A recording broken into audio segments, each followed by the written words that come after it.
ओम नमो भगवते वासुदेवाय। ओम नमो भगवते वासुदेवाय। ओम नमो भगवते वासुदेवाय। नारायणं नमस्कृत्य नरं चैव नरोत्तमं देवीं सरस्वतीं व्यासं ततो जयमुदीरये। नष्टप्रायेषु भद्रेषु नित्यं भागवतसेवया भगवती उत्तमश्लोके भक्तिर्भवति नैष्ठिकी। नमो विष्णुपादाय कृष्णपृष्ठाय भूतले श्रीमते भक्तिवेदांत स्वामिन्निधि नामिने। नमस्ते सारस्वती देवी गौरवाणी प्रचारिणे निर्विशेष शून्यवादी पाश्चात्य देशतारिणे। हरे कृष्णा। तो श्रीमद् भागवतम स्कंद 1 अध्याय 4 श्लोक संख्या 30 नंबर। तथापि बत मे देयो यात्मा चैवात्मना विभु असंपन्न नैव भाति ब्रह्मवर्चस्य सत्तमे। वेदों के लिए जितनी बातों की आवश्यकता है, यद्यपि मैं उनसे पूर्ण रूप से सज्जित हूं, तथापि मैं अपूर्णता का अनुभव कर रहा हूं। तात्पर्य: निस्संदेह श्रील व्यास देव वैदिक उपलब्धियों से परिपूर्ण थे। पदार्थ जड़ता में डूबे हुए जीव की शुद्धि वेद वर्णित कृत्यों से ही संभव है, लेकिन चरम उपलब्धि तो भिन्न है। इसे प्राप्त किए बिना जीव चाहे पूर्ण रूप से सज्जित क्यों न हो, दिव्य स्थिति को प्राप्त नहीं कर सकता। ऐसा लगता है कि श्री व्यास देव ने संकेत खो दिया था, जिसके कारण वे असंतुष्ट थे। यहाँ इस श्लोक में, जैसा कि पिछले श्लोक में हमने पढ़ा, व्यास देव जी विचार कर रहे थे।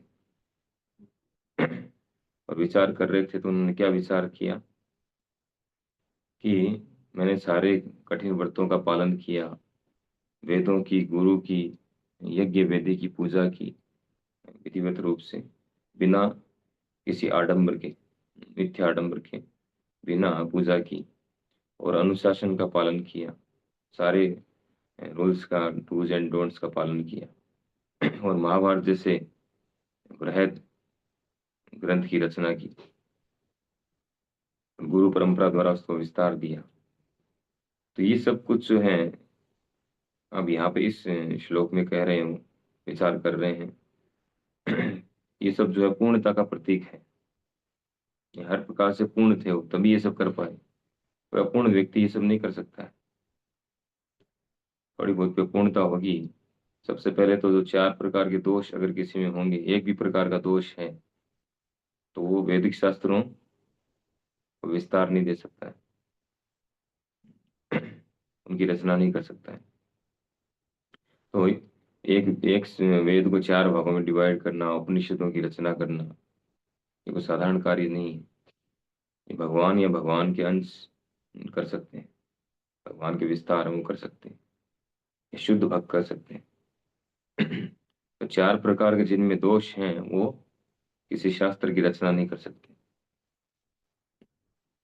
4 प्रकार के दोष क्या हैं? भ्रम, प्रमाद, विप्रलिप्सा, करणापटय। यानी गलती करना और भ्रमित होना, ठगने की प्रवृत्ति और इंद्रियों की अपूर्णता, ये 4 प्रकार के दोष हम सभी में हैं। इस कारण हम कोई भी शास्त्रों की रचना नहीं कर सकते, शास्त्रों के सिद्धांत नहीं बना सकते। इसको जैसे एक एग्जाम्पल देकर के समझाया जाता है प्राय, कि जैसे कानून है, कानून केवल गवर्नमेंट ही बना सकती है, हम कानून नहीं बना सकते। ऐसा नहीं हर व्यक्ति अपने अपने घर में अपने हिसाब से कानून बना ले कि आज से हमारी गली में हमारा कानून चलेगा, हमारे मोहल्ले में हमारा कानून चलेगा। ऐसा नहीं हो सकता है। गवर्नमेंट ने जो कानून दिया है, जैसे आप घर के बाहर निकलेंगे, इवन आपके घर में भी जो है गवर्नमेंट के कानून लागू होते हैं। सभी जगह। जिस देश में आप रह रहे हैं उस देश में उस देश की सरकार के कानून लागू होते हैं। और वो कानून जो सरकार ही बना सकती है, हम नहीं बना सकते, हम और आप नहीं बना सकते। उसी प्रकार जो वैदिक शास्त्रों के जो नियम हैं वो भी कानून की तरह है, इस ब्रह्मांड के लिए कानून है। तो ये कानून केवल मात्र भगवान बना सकते हैं, या उनके जो शुद्ध भक्त हैं वो उसमें कुछ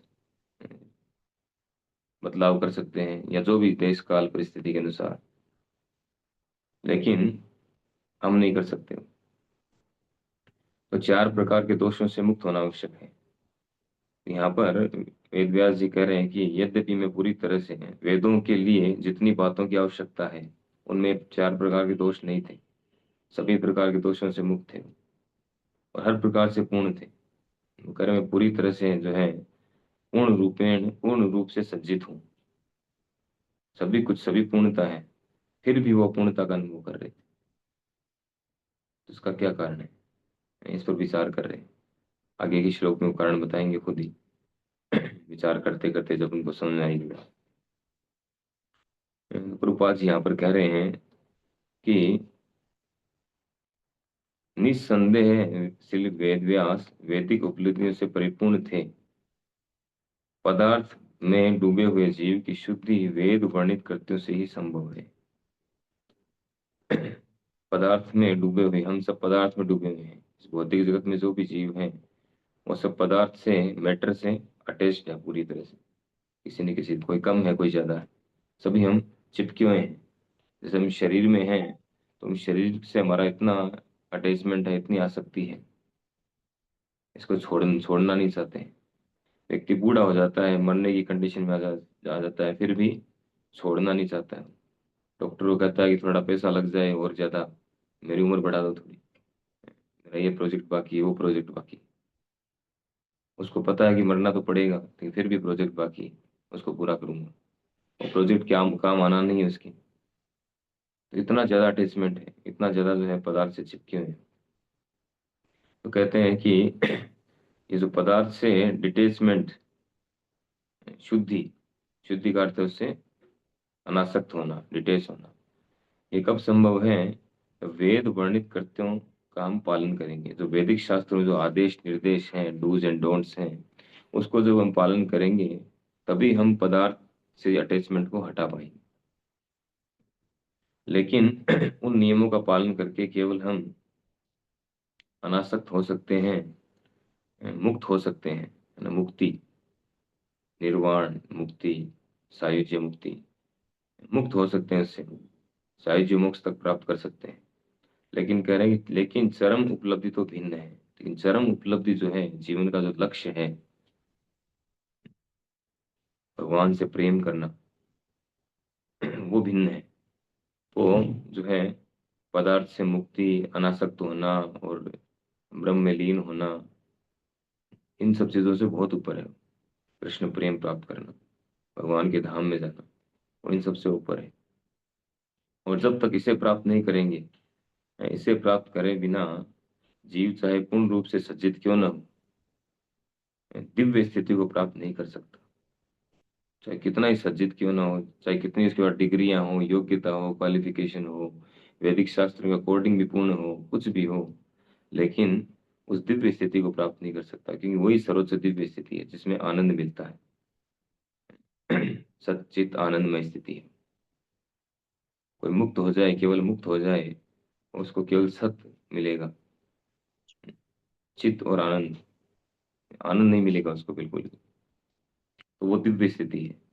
एक श्लोक में रूपा जी श्लोक कोट करते हैं कई बार, भगवत भक्ति हीनस्य जाति जपस तपस क्रिया अप्राणस्य ही देहस्य मंडनम लोक रंजनम। कि जो भगवत भक्ति से हीन है, भगवत भक्ति हीनस्य जाति जपस तपस क्रिया, तो भगवत भक्ति से जो हीन है उसमें भगवत भक्ति नहीं है, लेकिन उच्च जाति में है, उच्च कुल का व्यक्ति है, चाहे ब्राह्मण कुल का ही हो,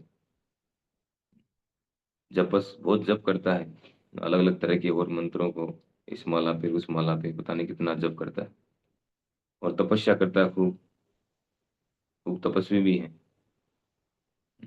क्रिया खूब जो है क्रिया कर्म कांड करता है, ऐसा भी है। चारों कैटेगरी बता दिया इसमें। उच्च कुल वाले, कर्मकांड करने वाले, बड़े बड़े आयोजन करने वाले, रिचुअल्स फॉलो करते हैं, और बहुत अधिक जो है जप करने वाले, ध्यान करने वाले। जप का मतलब ध्यान, तो ध्यान करते हैं। और तपस्या करने वाले यानी अष्टांग योगी। तो ये सब जो है चाहे खूब ये सब करते होंगे, लेकिन अप्राणस्य ही देह से मंडनम लोक रंजनम। अगर वो भक्त नहीं है, भगवत भक्ति से हीन है, उनमें भगवत भक्ति नहीं है, तो कह रहे हैं अप्राणस्य ही देह से, वो प्राणहीन शरीर की तरह है। खूब वो फेमस होंगे, यश प्रतिष्ठा होगी उनकी, खूब धनी होंगे, ऐश्वर्यवान होंगे, या अष्ट सिद्धियां होंगी, कुछ भी होगा, लेकिन अगर भक्त नहीं है तो क्या है? अप्राणस्य ही देह से मंडनम लोक रंजनम। उनकी जो सिद्धियां, उनकी जो ऐश्वर्य, यश, प्रतिष्ठा, और उनका जप तप सब क्या है? मृत शरीर को सजाने जैसा है। जैसे मृत शरीर को, जब शरीर आत्मा निकल जाती है, तो उसको खूब अच्छी अच्छी सजाया जाता है, उसको वैकुंठी निकाली जाती है उसकी, है ना, बिठा करके, खूब सजा करके, झंडियां वंडियां लगा करके आरती में, या वैसे भी सुला करके भी ले जाते हैं, खूब सजा करके ले जाते हैं। तो उसको कितना ही सजाओ, उस शरीर को कितना ही सजाओ, उससे उस शरीर ही को कोई फायदा नहीं मिल रहा है। जो आत्मा उसमें से चला गया उसको कोई फायदा नहीं मिल रहा। और उस शरीर को भी क्या फायदा मिलेगा? तो मृत है वो, मृत शरीर को कितना ही सजा, उसको उससे क्या फायदा मिलेगा? डेड है। तो इसी तरह से भगवत भक्ति से हीन जो है, जिन्हें भक्ति नहीं है, और चाहे कितने कुछ भी हो, कितने बड़े हो इस दुनिया में, ब्रह्मा भी बन जाए, भगवत भक्ति से हीन है अगर, तो सब बेकार है। अप्राणस्य हृदय से मंडनम लोक रंजन। वो मृत शरीर को सजाने जैसा है, इनको कोई फायदा मिलने वाला नहीं है उससे। यही बात कह रहे हैं प्रभुपाद जी यहाँ पर, कि इसे प्राप्त किए बिना, जो जीवन का लक्ष्य है, चरम उपलब्धि है, उसे प्राप्त किए बिना जीव चाहे पूर्ण रूप से सज्जित क्यों न हो, दिव्य स्थिति को प्राप्त नहीं कर सकता। ऐसा लगता है कि श्री व्यास देव ने संकेत खो दिया। रूपा जी बता रहे हैं कि व्यास देव जी ने इतने शास्त्रों की रचना की, ऐसा नहीं उनको पता नहीं है, उनको सब पता है। भागवतम का पता है, कृष्ण प्रेम पता है, सब पता था उस समय। लेकिन जैसा कि रूपा जी कह रहे हैं, उन्होंने संकेत खो दिया, डाइवर्ट हो गए थोड़ा, उनकी उन चीजों की रचना करते करते उन्हीं की तरफ पूरी तरह से चले गए। इस कारण से वो असंतुष्ट थे, क्योंकि उन्होंने क्या नहीं लिखा? श्रीमद् भागवत नहीं लिखा। भगवान की और भक्तों की जो शुद्ध लीलाएं हैं, वो उन्होंने नहीं लिखी, जिसके द्वारा लोग जो है आने वाले समय में लोग उनको पढ़ करके अपना चरम लक्ष्य प्राप्त कर सके, कृष्ण प्रेम प्राप्त कर सके, उसकी रचना उन्होंने नहीं की। इसीलिए उनको असंतुष्टि, असंतोष हो रहा था।